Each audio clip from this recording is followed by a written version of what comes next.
한 가족으로 이 땅을 산다는 것이 은혜입니다. 아멘. 한 가족으로 이 땅을 산다는 게 은혜예요. 어제 무슨 날이었죠? 어제 어른이날이죠? 예.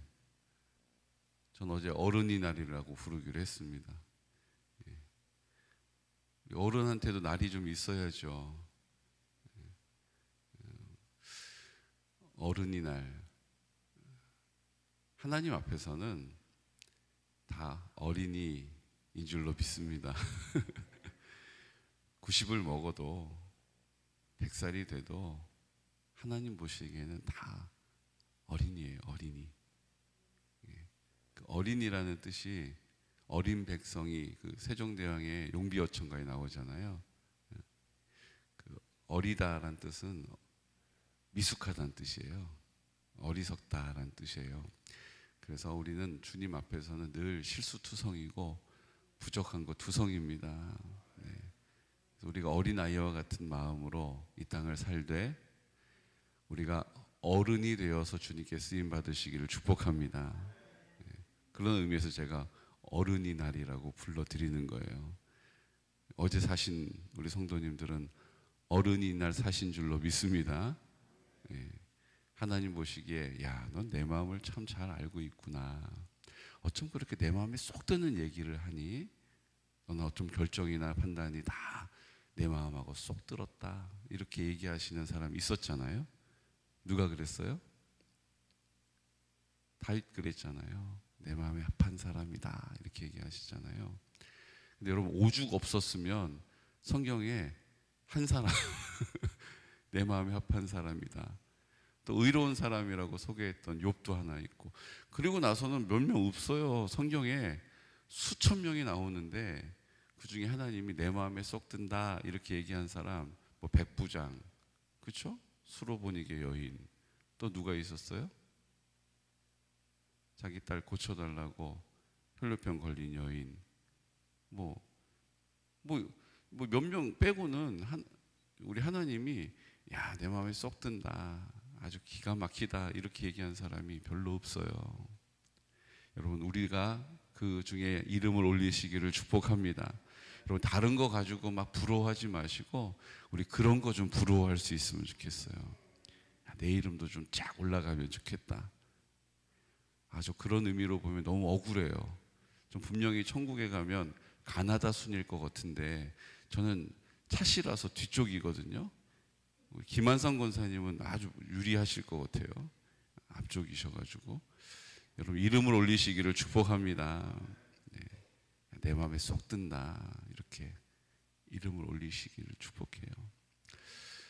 성경은요, 구제해야 되는 사람, 오늘 이제 5장의 말씀에 보면 과부에 대해서 나옵니다. 3절 말씀 보면 좀 재밌어요. 우리 3절 말씀 함께 선포할까요? 참 과부인 과부를 존대하라. 참 과부가 있대요. 그러니까 참 과부인 과부를 존대하라 그랬으니까 과부 중에 참 과부가 있다는 뜻이에요. 여기서 얘기하는 참 뭐예요? 참기름.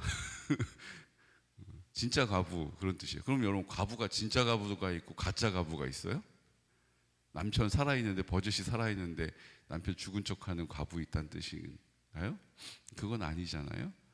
여기서 이야기하는 참 과부가 주는 의미가 있어요. 그건요, 성경이 말하고 있는 구제의 대상을 보면 알 수 있어요. 성경이 말하는 구제의 대상이 누가 있었죠? 과부가 있었고요. 또 고아, 그렇죠. 고아가 있었죠. 또 누구를 공대하라고 그랬어요? 세 글자. 니은, 기억, 니은.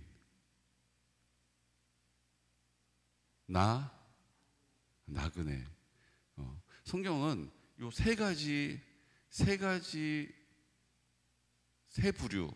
부류의 사람들을 무조건 공대해주고 무조건 살펴주라라고 말합니다. 이것은 동정해주라는 뜻이 아니에요. 아유, 과부됐으니까 아유 딱하다, 아유 고아가 돼서 어떡한데, 아유 동정해주라는 게 아니에요. 그렇게 보자면 나그네는 왜 동정을 받아야 돼요? 그렇죠? 그렇잖아요. 그런데 성경은 이 세 가지 부류의 사람들을 공대해주고 섬겨주고 위해주고 아껴주고 돌봐주고 살펴주고 그렇게 하라고 얘기하셨어요. 그 이유가 있어요. 이 세 가지 부류에 있는 사람들은요, 기반이 없는 사람들이에요. 기반이 없어요. 뭘 하려고 그래도 고아라서 뭘 의지할 구석이 없는 거예요. 과부는 남편이 없죠. 고아는 아버지 어머니가 없죠. 나그네는 어때요? 나그네는 집을 떠나왔으니까 다 낯선 곳이고 낯선 사람이고 누구 하나 마음 붙일 곳이 없는 거예요. 거기다가 옛날에는 왜 이렇게 도둑이 많았어요? 강도가 많았어요? 우리나라도 그렇잖아요. 우리나라도 암행어사 뭐 이런 거 보면 온통 산에 가면 뭐가 있었어요? 산적들이 득실득실거리고, 바다에 가면요 해적들이 득실득실거리고. 왜 이렇게, 지금도 마찬가지예요. 지금도 이렇게 문명이 막 다들 이제 옛날에는 뭐 문명이 발달하지 않았다고 그러는데 지금은 뭐 문명이 발달했다고 하는데도 지금도 여행객들 얘기를 들어보면 유럽에 가서 아무 데서나 운전하고 가다가 잠잤다가는 큰일 봉변당한다는 거예요. 왜냐하면 요즘은 이제 차를 타고 쭉 여행을 하는 사람들이 많아지다 보니까 차를 타고 문 탁 닫고 자면은 안전할 것 같잖아요. 근데 요즘 유럽에 가면요, 주차장에 이렇게 차 세워놓고 잠을 자고 또 운전해 가는 사람들 이렇게 수면 가스를 안에다가 주입해가지고 완전히 잠들게 한 다음에 그 뒤에 있는 트레일러 같은 거를 들여다가 가져가 버린대요. 그래서 가다가 어디 피곤하다고 잠깐 차 세워놓고 자다가는 물건도 잃어버리고 그런다는 거예요. 그 여행객들이 유럽에 가서는 절대로 CCTV가 없는 데서는 차를 세워서 잠깐이라도 자면 안 된다, 이런 지침을 막 주더라고요. 지금도 그 문명이 그래도 좀 그렇게 발달했다고 하는 유럽에서도 아직도 도둑이 기승을 부려요. 옛날엔 더 했겠죠. 그러니까 나그네로 산다는 것은 다 물설고 낯선 것뿐만 아니라 도적도 많고 강도도 많고, 그러니까 도둑 당하고 강도 맞아가지고 물건 다 뺏기고 매 맞아가지고 겁안 죽게 생기면 도와줘야 되잖아요. 그리고 마음으로는 어떤 생각이 들까요? 왜 내가 이렇게 억울한 일을 당해야 하나, 속상하고 좌절이 되잖아요. 과부도 그래요. 기반이 없기 때문에 뭐가 있다 하면 사람들이 존중해 주지를 않는 거예요. 고아도 그래요. 너 애미 없는 자식이라고 얘기하면서 그 마음을 어떻게 해요? 흔들어 놓잖아요. 그러니까 고아나 과부나 나그네나 억울한 일을 당하고 그 마음에 의지할 것이 없고 그 마음이 좌절이 되는 그때에 뭐 해주라고요? 옆에 있어 주라는 거예요. 그 마음을 헤아려 주라는 거예요. 그 사람을 위해 주라는 거예요. 그래서 어떻게 하는 거예요? 하나님이 나 버린 게 아니구나. 하나님이 나 버린 게 아니구나. 하나님이 나와 함께 하시는구나라는 것을 그를 통하여 알 수 있도록. 아멘? 네, 그런 거예요.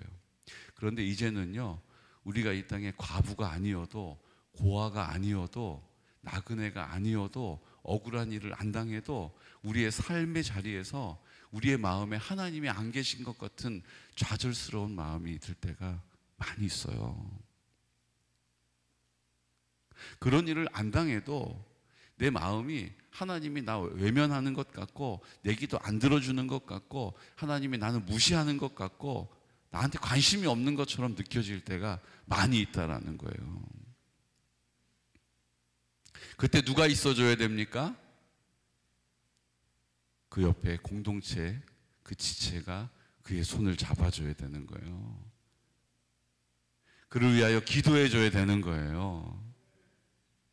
그를 위하여 울어줘야 되는 거예요. 같이 기뻐서 깔깔깔깔 웃어줘야 되는 거예요. 여러분, 그런 공동체가 되어야 합니다.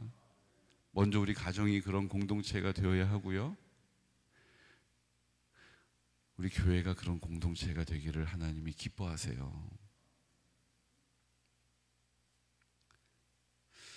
사랑하는 성도 여러분, 하나님께서 오늘 한 가지 귀한 사실을 가르쳐 주시는 게 있어요. 그게 뭐냐면 과부라고, 참 과부라고 하는 표현을 쓰시면서 그냥 과부니까 불쌍해서 도와줘야지 이렇게 얘기하지 않으신다라는 거예요. 뭐라고 얘기하세요?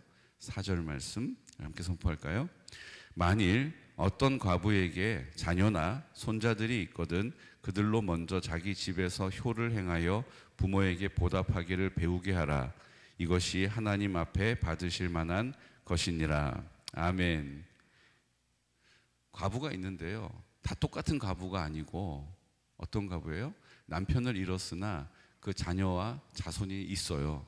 그러면 그 과부는 참 과부의 축에 들지 않는다는 거예요. 왜요? 공동체가 있으니까. 그러면 누구를 우리가 도와야 되느냐? 예전에는 과부가 딱 되고 나면요, 결혼할 때 여자들이 지참금을 가지고 가잖아요. 그럼 그 지참금을 받아도 지금도 우리나라도 사실은 그렇죠. 혼수를 신부가 해가잖아요. 그게 지참금이 바뀐 거예요. 지금도 아프리카나 이런 데 가면 지참금을 가지고 와서 뭐 돼지 3마리 가져와서 여자가 시집 올 때, 결혼할 때 그 시댁에다가 그걸 주는 거예요. 그러면 이제 그 지참금을 통해서 그 집안의 한 가족으로 받아들여 주는 거죠. 그러니까 지참금을 가지고 와서 그 시댁에다 드리고 결혼을 하는 거예요. 근데 과부가 되면 그 지참금을 다시 되돌려주고 집으로 보내는 거예요. 그럼 집으로 가야 되잖아요. 자, 근데 문제가 있어요. 내가 지참금을 가지고 시댁에 왔단 말이에요. 남편이 죽어서 이제 내 의지할 수 있는 기반이 없어졌어요. 그래서 이제 자기 처가가 아니라 친정으로 가야 되는데 지참금을 안 주는 거예요. 왜요? 다 어렵게 사니까. 전세금 보증금 안 주는 것처럼 안 주는 거예요. 그래서 그냥 몸만 자기 친정으로 가는 거예요. 그러면 기반이 여전히 없잖아요. 생활할 수가 없잖아요. 자, 지참금 어떻게 받았어요? 근데 집에 와서, 친정에 와서 그거를 딱 줬어요. 그래서 이제 친정에서 같이 살아야 되는데 그 친정 식구들이 지참금만 받고 그 딸을 다 어려우니까 공동체로 받아들여 주지를 않는 거예요. 이런 경우에 과부들이 많이 있었다는 거예요. 그런 과부들을 돌보라, 이 얘기를 하시는 거예요. 그러니까 우리가 다 돌볼 수 있느냐? 그렇지 않고요. 정말로 이건 하나님이 왜 나를 이런 인생으로 살게 하셨는가? 이 답이 없어서 전전긍긍하는 사람을 교회 공동체가 도와야 한다라고 말해주고 있는 거예요. 그 자녀들이 있으면 그 자녀들이 효를 다하여 그 어머니를 봉양하게 하고, 이도 저도 아무것도 없는, 정말로 왜 인생이 저럴까 싶은 사람을 교회가 무조건 책임져 줘라라고 가르쳐 주는 거예요. 원리를 아시겠죠? 그냥 우리가 뭐 사회 사업, 사회 복지하는 공동체가 아니잖아요. 하나님의 원래 질서 안에서 하라 하시는 일을 먼저 할 수 있도록 권면하고, 그 일도 저 일도 다 되지 않는 경우에 교회가 책임져 주는 거예요. 하지만 그 책임은 무한 책임이 되는 거예요. 왜요? 하나님이 그와 함께 한다는 것을 알게 해야 되니까. 이해가 되시죠? 그러니까 이 교회 안에서 목양의 질서를 디모데에게 사도 바울이 하나하나 지금 꼼꼼하게 가르쳐 주고 있는 거예요. 다들 나 도와주는 거 좋아하잖아요. 누구를 도움을 주는 것보다 도움을 받는 거 더 좋아해요. 그래서 초대교회에서도 헬라파 과부, 히브리파 과부들이 서로 알력이 나서 다투고 분쟁이 돼서 그 7 집사를 뽑아서 그 일들을 도맡게 했잖아요. 사람은 다 거기서 거기에요. 근데 중요한 게 있어요. 하나님이 우리에게 주시는 질서가 있다라는 거예요. 그리고 말씀이 그 모든 것들을 다 가르쳐주고 계시다라는 거예요. 여러분, 교회 안에 참 과부를 살필 수 있는 믿음의 사람 되시기를 축복합니다. 이제는 현대적인 의미에서 정말로 남편을 잃고 남편을 잃고 자녀도 없고 정말 홀연단신 있는 정말 딱한 처지에 계신 분도 여기에 해당되지만, 그 마음이 하나님께 맡기고 의지하는 믿음이 연약해서 여전히 자기가 과부와 같은, 고아와 같은, 나그네와 같은 억울하고 답답하고 슬픈 마음 가운데 있는 분들을 우리가 살펴야 할 것입니다. 그들을 위하여 기도해야 될 것입니다. 그들을 내 마음에 품어야 할 것입니다. 그래서 우리가 태신자를 작정하는 거예요. 여러분, 우리 주변에 보면 그런 상황, 그런 마음으로 살아가는 분들이 무척이나 많이 있어요. 그렇게 살다 보니까 인생이 넉넉하지를 못해서 사람들에게 손가락질 받는 분들도 많이 계세요. 그런 분들이 정말로 복음이 들어가야 되고, 그런 분들이 정말로 예수님을 만나야 되고, 그런 분들에게 예수님이 사랑으로 손 내밀어 만나주신다는 것입니다. 저분은 교회 다녀야 할 분 같아. 너무 좋잖아. 예수님만 믿으면 완벽해. 여러분, 그런 분들만 우리의 전도의 대상이 아니에요. 상실하고 마음의 기반을 잃어버리고 인생이 너무 힘들게 여겨져서 다른 사람들에게 다 가시가 되어서 살아갔던 분들도 오늘 주님께서 그 한 영혼을 천하보다 귀하게 여기시는 줄로 믿습니다. 그래서 우리의 전도 대상자가요, 나랑 좀 마음이 잘 맞는 사람, 그래서 교회 좀 데리고 가고 싶은 사람뿐만 아니고, 정말로 하나님께서 이 마지막 시대를 살아갈 때 고아와 같은 심령으로, 정말로 과부와 같은 마음으로, 나그네와 같이 기반을 잃어버리고 정말로 지치고 힘들어서 주저앉아 있는 그 한 영혼을 주님이 나에게 붙여주셨다라는 거예요. 여러분, 그 영혼을 위하여 기도하고 이번 어버이 주일에 카네이션하고 선물 가지고 기도하시고, 이제 그래봤자 오늘 금요일이잖아요. 토요일, 주일 딱 3일 기도하는 거예요. 여러분, 뜻을 정하셔서 더 기도에 힘쓰시고 함께 주님의 사랑을 흘려보낼 수 있는 믿음의 장부들이 되시기를 축복합니다. 오늘 교회가 새로운 가족이 되라는 것의 의미를 이렇게 설명해 주신 거예요. 나랑 마음 쏙 맞는 사람하고만 가족이 되는 게 아니에요. 그렇지 않은데, 그렇지 않은 이유가 그 안에 있는 사람들을 우리는 헤아릴 수 없지만 주님께서 그 영혼을 향한 주님의 뜻이 있음을 믿으시기 바랍니다. 그래서 우리가 그것을 주님의 마음으로 품고 주님의 시선으로 바라보고 주님의 사랑으로 손 내밀어 하나님의 나라를 회복시켜 드리는 거예요. 여러분, 이 원리를 기억하시고 우리 공동체 안에 내 형제를 살피듯이, 내 부모를 봉양하듯이 하나님 앞에 믿음으로 구별되어져서 사랑이 흘러가는 통로가 되시기를 축복합니다. 디모데에게 그렇게 목회하라고 가르쳐 주는 거예요. 여러분, 우리는 다 목양자로 부름 받은 줄로 믿습니다. 목회 서신이니까 목사님 잘하라고 여기다 썼나 보네요. 아니고요. 우리는 다 이 마지막 시대에 목양자로 부름 받았어요. 하나님께서 우리에게 맡겨주신 목양지, 그 양들을 믿음으로 잘 살필 수 있는 선한 목자들 되시기를 축복합니다. 싹군이 되어서, 오늘 뭐라고 해요? 6장에 보면 그렇게 하지 못하는 싹군들 얘기가 쭉 나와요. 거짓 선지자들, 거짓 증인들, 거짓 선생들. 왜 그렇다고 그래요? 다 돈 때문에 그렇다고 그래요. 다 돈 때문에 하나님 앞에 진리를 버리고 자기를 위하여 산다라고 기록하고 있어요. 우리도 그렇잖아요. 우리도 주님의 본을 보여야 하는 우리의 삶의 자리에서 돈 때문에, 나의 이윤 때문에 그것들을 다 그냥 두 눈 질끈 감고 나를 위하여 살 때가 얼마나 많이 있어요. 욕심에 치우칠 때가 얼마나 많이 있어요. 그래서 복음이 나를 통하여 흘러가는 통로로서 너무 좁거나 너무 오염이 돼버리는 일들이 얼마나 많이 있습니까? 주님 아버지 앞에 이 일들을 다시 한번 새롭게 회복하는 은혜가 있으시기를 축복합니다. 그래서 6장 12절 말씀 보십시오. 6장 12절 말씀. 12절 말씀 선포할까요? 믿음의 선한 싸움을 싸우라. 영생을 취하라. 이를 위하여 내가 부르심을 받았고 많은 증인 앞에서 선한 증언을 하였도다. 우리에게 주님께서 기도할 때 믿음으로 드리는 모든 기도를 응답하신 거예요. 주님이 우리에게 필요한 것들을 지키시고 인도하시고 공급하신 것입니다. 왜요? 그렇게 함으로 믿음의 선한 싸움을 잘 싸울 수 있도록 도와주신 거예요. 믿음의 선한 싸움을 잘 싸울 수 있도록 많은 증인 앞에서 선한 증언을, 하나님 이렇게도 응답하셨다, 하나님이 나를 이렇게 돌봐 주셨다, 하나님 이렇게 나의 모든 필요를 공급해 주셨다라고 고백할 수 있도록 은혜를 주셨다라는 거예요. 그런데 우리는 어떻게 했다고요? 10절 말씀 함께 선포할까요?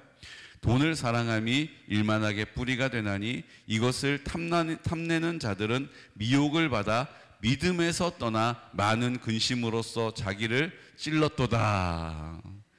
돈이 있으면 행복할 것 같은데 많은 근심이 있고 그 많은 근심으로 말미암아 내 마음이 찔림을 받았다라는 거예요. 고통을 당했다라는 거예요. 돈 때문에 욕심에 치우쳐서 그 믿음을 잃어버렸다라는 거예요. 믿음의 선한 싸움을 싸워야 하는데 그 믿음을 잃어버렸다는 것입니다. 사랑하는 성도 여러분, 믿음의 선한 싸움을 싸우시기를 축복합니다. 그 믿음의 선한 싸움은 나를 통하여 나를 통로 삼으셔서 하나님의 사랑이 흘러가고 하나님의 나라가 회복되어지는 일들 가운데 증인으로 서라는 것입니다. 그 믿음의 자리를 지켜서 나를 보는 모든 사람들이 하나님의 살아계심을 깨닫게 되고 하나님의 사랑을 기억하게 되고 그 하나님의 사랑 안에 기뻐하게 되는 것입니다. 그 대상들이 지금 우리 앞에 있는 거예요. 고아와 같은 마음으로, 과부와 같은 심정으로, 나그네와 같은 답답함으로. 여러분, 우리에게 맡겨주신 오늘 귀한 하루가 주님의 뜻을 이루어드리는 디모데에게 권면했던 것이 오늘 우리에게 주시는 권면이라는 사실을 믿는 믿음을 가지고 순종되어지는 귀하고 복된 성도들 되시기를 예수 그리스도 이름으로 축복합니다. 마음을 지키셔야 돼요. 17절에 보면 내가 이 세대에서 부한 자들을 명하여 마음을 높이지 말고 정함이 없는 재물에 소망을 두지 말고 오직 우리에게 모든 것을 후히 주사 누리게 하시는 하나님께 두라라고 말씀하시는 거예요. 여러분, 우리에게 후히 주셔서 하나님의 나라를 위하여 우리를 동역하시는, 우리를 인도하시는 우리 주님과 함께 오늘 하루도 동역하는 귀하고 복된 성도들 되시기를 예수 그리스도 이름으로 축복합니다. 아멘. 이 시간 다 같이 기도드릴 때 하나님, 오늘 우리가 디모데에게 보내는 목회 서신을 받아보았습니다. 고아와 과부와 나그네를 공대하고 살피라고 하셨습니다. 돌보아주라 하셨습니다. 그런 심령으로 살아가는 이 시대에 많은 사람들이 있습니다. 이번 주 어버이 주일에 우리가 정성껏 선물을 준비하고 그것들을 함께 나눌 때에 주님의 마음이 우리 안에 있게 하여 주옵소서. 주님, 우리가 자기 중심적으로 살아가다 보니 이 땅에 가장 필요하다 여겨지는 물질 앞에서 우리가 타협하고 우리의 믿음을 저버릴 때가 많이 있습니다. 주님, 믿음의 선한 싸움을 싸우게 하여 주옵소서. 하나님, 우리 가운데 행하실 놀라운 일들을 나를 통하여 드러내 알게 하여 주옵소서. 그런 통로로 나를 사용하여 주시고 하나님, 고통당하여 믿음이 연약한 자들을 바라보며 함께 울어주며 함께 가슴을 치며 함께 기뻐하며 우리 하나님 아버지의 나라 이루어갈 수 있도록 도와주시옵소서. 하나님, 우리 모든 태신자들 주님 아버지 마음을 주님께 올려드립니다. 성령님, 그들의 마음을 만져주시고 만나주시고 역사하여 주옵소서. 성령으로 강권하여 주시옵소서라고 이 시간 나사렛 예수 그리스도 이름으로 선포하면서 기도드리겠습니다. 주여, 주여, 주여. 거룩하신 아버지